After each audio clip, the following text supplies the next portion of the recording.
What's up, everybody? Welcome to DFS by the Numbers. This is my betting breakdown for UFC 262, and we have a ton to talk about. This is going to be my biggest betting card of the year. 12 bets. 12 bets, so hopefully it's a good one. I'm really looking forward to the card as a whole. As always, in the betting breakdown, going to be breaking down these fights from a betting perspective and strictly a betting perspective only. Not going to get into too much detail. If you do want a further in-depth breakdown, go check out my full card breakdown and prediction video I posted Tuesday. Also did a live stream as well on Friday. And then I'm also going to be doing a live stream Saturday, 1 hour prior to the fights, prior to when the prelims start. So go check that out. But yeah, before we get into it, if you guys can please leave a like. Like I always say, one small like does go a long way. It really does help out with the channel. Also subscribe if you're not subscribed yet so you don't miss out on the rest of the content on the channel, live streams, all that good stuff. And if you do want to support me more, feel free to sign up to the Patreon. The link will be in the description below. $10 a month, $2.50 per card. Have over 300 members on there. You get the Discord. You get the stat model you see here, the advanced stats, courtesy of Uncle Weezy. Betting breakdown videos. You get the betting article and beating some line movement as well. And that's what we did this week. Beat a ton of line movement outside of a couple fights that kind of stick the same. But yeah, kind of going to be getting ahead of the game. Was able to get everything done on a Monday. So was able to start looking into next week's card. So that's sweet. I like getting ahead of it. Beating some lines is always a good feeling. But yeah, 12 bets this week. Hopefully it's a good one. So we'll get started with the first fight of the night. And I have a bet on, not every single fight on the card. There are 4 fights I do not have a bet on. And I don't have much action to start the card off. So Christos Giagos going against Sean Soriano. I like Giagos here. Soriano coming in on short notice. Soriano, who we have seen before in the UFC a few years back.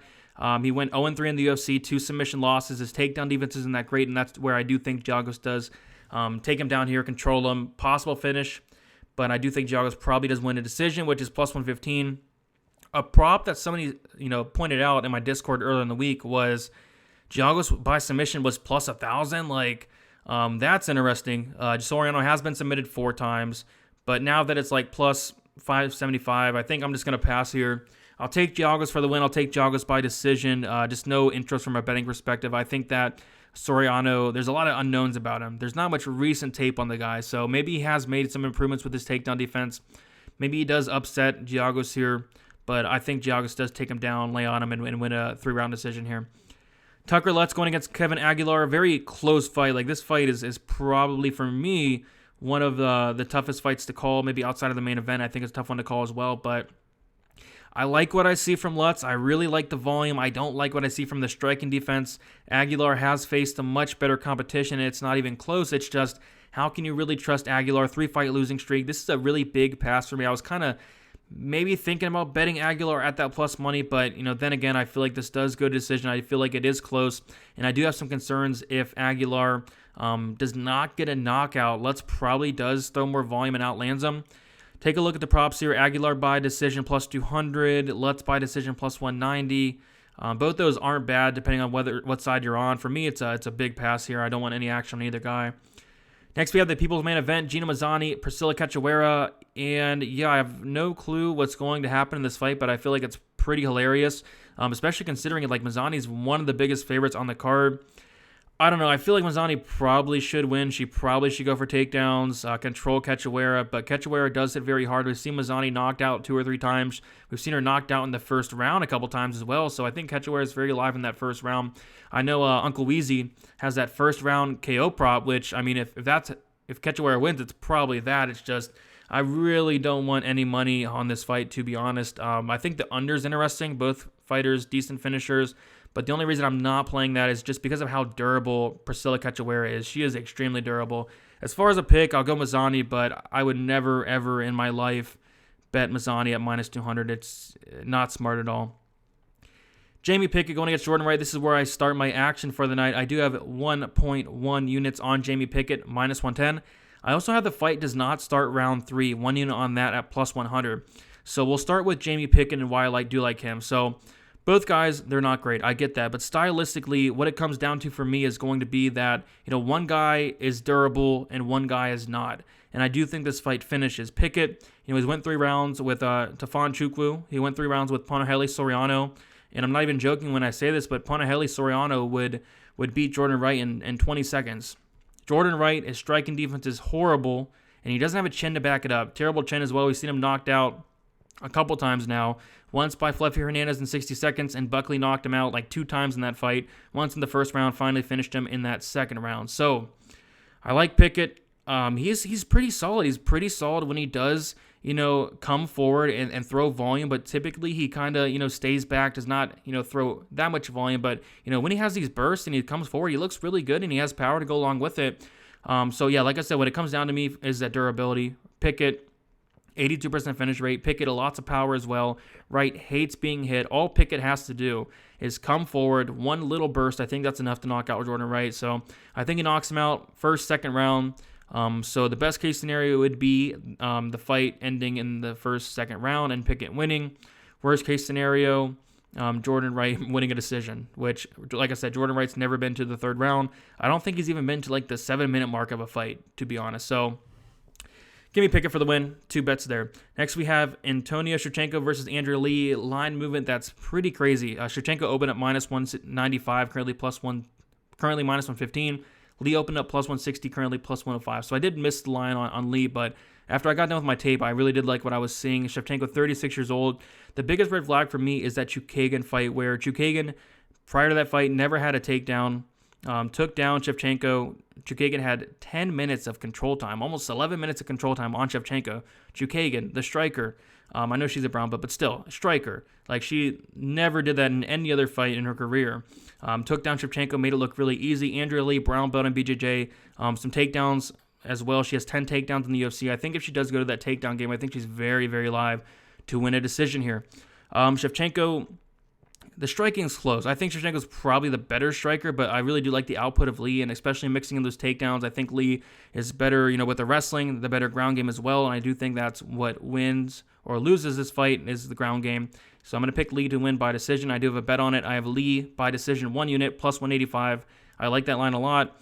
She's not going to knock out Shevchenko. She's not going to submit her more than likely. But Lee by decision, I do like. If you're on Antonina by decision, plus 130. There you go. But yeah, I do like Lee at that plus money. All right, getting the next fight, Mike Grundy going against Landa Venata. Interesting fight here. Mike Grundy is someone who has phenomenal wrestling, Olympic caliber wrestler, was able to take down Movsar Evloev 6 times, almost finished Movsar Evloev. He did gas out as the fight went on, but I think it was more so of him really selling out for that submission, putting everything he had into that. After that did not work out, he didn't have much left to go in that fight, and Movsar was able to stuff takedowns as the fight went on. Landa Venata, you look through his record, the guy has not fought a wrestler. I mean, he fought Mark Diakase, took him down 4 times. He fought Bobby Green a couple times, or 2 times. Bobby Green took him down, I think, like once or twice in their first fight, and 3 times in that second fight. But other than that, he hasn't really fought anybody that's trying to take him down. And when people do try to take him down, they're successful in doing so. And somebody pointed out a stat to me in my live stream yesterday, and they said that whenever somebody takes down Landa Venata, he has not won a fight. Like, every time somebody gets a takedown, they're able to win the fight against Landa Venata. I think they said it was like 0-5-2 against fighters that take him down. So I can assure you that Grundy does get at least 1 takedown. I'm not saying that's going to win or lose the fight, but if he's taking down Movsar Evloev down 6 times, I think he can take down somebody that has a 58% takedown defense against non-wrestlers, basically. So I like Grundy here. I like the price tag I got him at. I got Grundy at minus 114. 1.2 units on it. He's now minus 120. The line hasn't moved that much, but I do like Grundy to get it done. Grundy probably by decision, plus 205. I don't hate Grundy by submission. Plus 730 is not horrible, but ultimately I do like that price tag on Grundy. All right, Matt Schnell versus Rogerio Bontorin. Bontorin looked horrible at the skills. He missed weight. He's a 125er, missing weight at 135. Terrible red flag. He did not look great, so I think his gas tank might be compromised coming into this fight. Maybe him as a whole might be compromised. Like, that's weird, missing weight. Asking for those extra 10 pounds and then missing weight then. But, yeah, both guys are very capable of getting finishes. Both guys are capable of getting finished. Bontorin just got knocked out 2 months ago. Brutally, coming back way too early. Schnell, one of the worst chins in the UFC. So I really like the under in this fight. Rather than betting aside, I like the under. I like the fight doesn't go to decision. And that's just what I did. I played the fight doesn't go to decision earlier in the week. It's plus 110. 1 unit on it. You can still get the under, I think, at like minus 110, which is not terrible. Minus 105, not bad. I do think this fight finishes. It's just one of those cases where, like, I can see Schnell getting a knockout. I can see Bontorin getting a knockout. I can see Bontorin getting a sub. I can see Schnell getting a sub. I can just see a finish. So I'd be really surprised, especially with the styles of these both guys, if it went to the decision here. But I'm gonna, as far as a pick, I'll take Schnell. But ultimately, I'm just rooting for a finish. If Bontorin knocks him out, that's great. If Schnell knocks him out, that's great. I just want this to end inside the distance, and I do think he has a really good chance of doing so. All right, Renato Souza going against Andre Muniz. I am very high on Souza. If you guys listen to my breakdown videos or the live stream, I am very high on Souza this week. I know he is 41 years old, but I think stylistically it's a really good matchup for him. So Souza, I have a total of 2 units on him. I got him at minus 105 and a minus 115. So monies actually came in on him, which kind of surprised me seeing all the love for Muniz out there. But yeah, the line has moved a little bit in favor of Souza. So like I said, 2 units total on Souza. I also played the under 2.5 rounds at plus 102, 1 unit on it. Souza has finished his last 11 out of 12 wins, and I was kind of surprised when I saw that. Like, when he wins fights, he's finishing them. Lots of knockouts mixed in there as well. And we can talk about Souza's chin being done, and it probably is, but Muniz's chin is not much better. Muniz has been knocked out 4 times by some very questionable competition. Souza did get knocked out by Holland, did get knocked out by Whittaker, but in the last 10 years, those are his only 2 knockouts. So I think Souza has a very good chance of, taking down Muniz, controlling him, landing some ground and pound. Muniz does slow down drastically as the fight does go on. Take a look at the Ahoyo fight where it was just a very sloppy fight where both guys gassed out. I think Souza can take him down. Ahoyo was able to get 5 minutes of control time against Muniz, which is a terrible red flag. I think if Ahoyo's controlling you, I think Souza can as well. But yeah, I like Muniz. I'm a big fan of the guy. 3rd-degree black belt. He made me some good money against Bartosz Fabinski, but this is not Bartosz Fabinski. This is a 4th-degree black belt in BJJ. Bartosz Fabinski is somebody that's been submitted 4 times. So yeah, I like Souza. I give him the advantage everywhere, in the striking, in the grappling, in the wrestling, in the power, any advantage you can think of in any aspect of MMA outside of the youth. So could the youth be enough for Muniz to win this fight? Sure it could. Is Souza completely done? Sure he could be, but I think he has a little bit left in the tank, and if he does, I think it's a very winnable fight.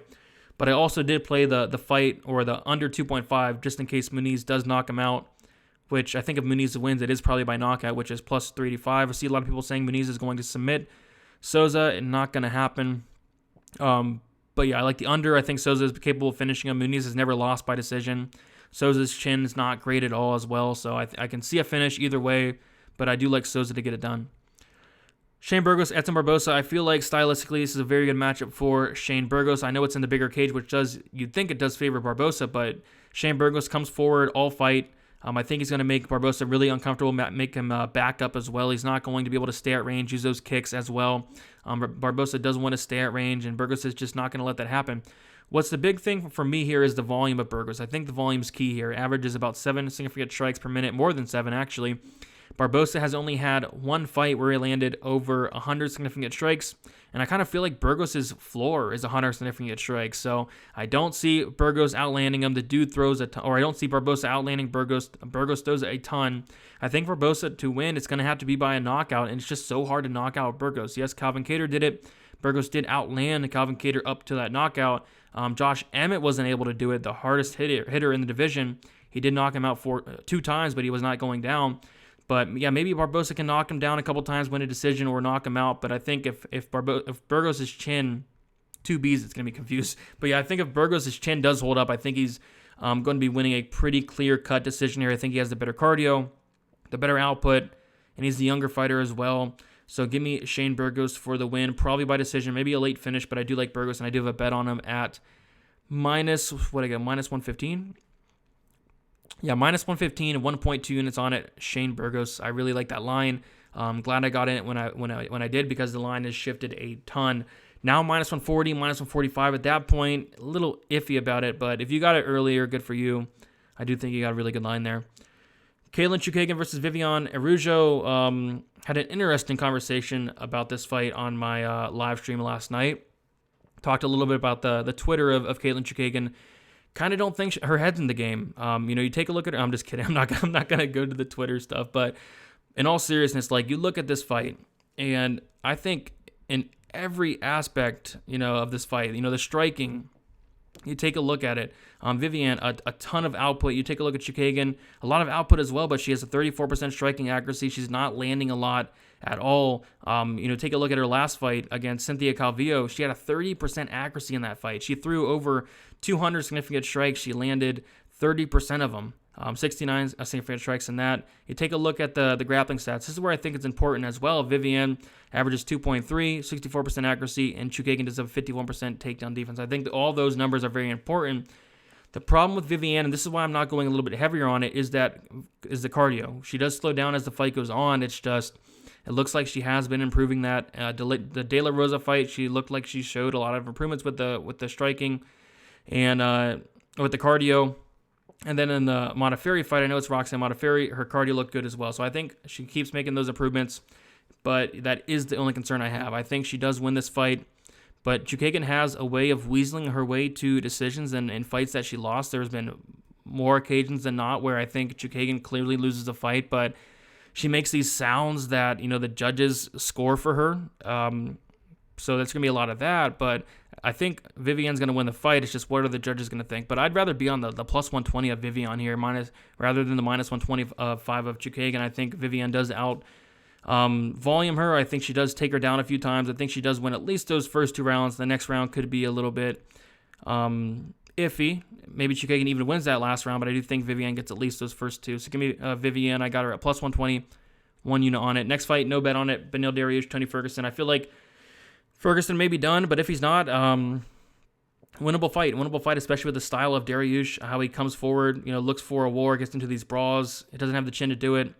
Dariush, 3 knockout losses, has been wobbled a ton as well. Ferguson by KO is the way I'd look. Plus 520, Ferguson by KO. I wouldn't look any other way on this fight if I was to bet it. Dariush by decision, plus 165. I think those are the 2 likely outcomes. I'm just not putting my money on this fight. I have a bad feeling about it.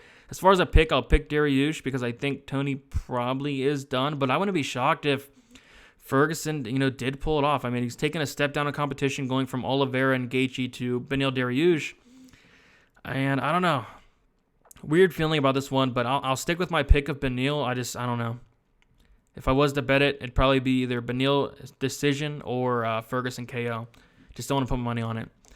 And then the main event, we have my 2 last bets. We have my biggest bets tonight as well. So I have the under 2.5 rounds, minus 145, 1.5 units on it. And I also have the under 3.5 rounds, alternative line, minus 210, 2.5 units on it. And 4 units total on a finish rather than just betting aside. I think this fight can go either way. I think it's one of those fights where both guys are going to come forward, stand in the middle, and bang it till one man falls. Both guys are finishers. Both guys are capable of being finished. Oliveira's been finished in 6 out of 7 losses. Chandler's been knocked out twice as well. Both guys phenomenal finish rates. Oliveira's never been to the 4th, 5th round. I think someone gets to finish here, and I think someone gets finished early. If I was to bet aside, it'd probably be the plus money of Chandler, but I'd rather just cover both sides. Like I think if Chandler wins, it's probably early. Might as well just bet the under just to cover both sides because I could see an Oliveira early finish as well. So give me the unders. I need the unders for a successful night, going pretty hard on them compared to the rest of my bets there. But those are my 2 biggest bets of the night, are those under 2.5 and under 3.5. All right, yeah, that was a lot. Tons of action. I'll quickly go through all my bets. Viviane Araújo, plus 120, 1 unit. Shane Burgos, minus 115, 1.2 units. Jacare Souza, minus 105, 1.1 units. And minus 115, 0.9 units. Mike Grundy, minus 114, 1.2 units. Jamie Pickett, minus 110, 1.1 units. Jordan Wright, Jamie Pickett, fight does not start round 3, plus 100, 1 unit. Bontorin Schnell, fight doesn't go to decision, plus 110, 1 unit. Oliveira Chandler, under 2.5 rounds, minus 145, 1.5 units. Oliveira Chandler, under 3.5 rounds, minus 210, 2.5 units. Lee wins by decision, plus 185, 1 unit. And Souza Muniz, under 2.5 rounds, plus 102, 1 unit. My goodness, tons of action this week. Looking forward to it. Hopefully it's a great night. Biggest night of the year from a betting standpoint. And yeah, looking forward to it, guys. So that's about it. If you guys can leave a like, let me know who you guys have down the comments. Let me know you guys' best bet as well. Let me know what you agree with, disagree with. It should be a fun card nonetheless. Like I said, the first 3 nights, the first 3 bets, I have no action on it. But after that, action on every single fight outside of the co-main, the Ferguson Dariush. But it should be a fun card. Tune into the live stream Saturday, 1 hour prior to the prelims, which I think the prelims start at 6:30. So 5:30 p.m. Eastern time for the live stream. Check it out. Hit the like, hit the subscribe, and good luck for UFC 262. Let's make some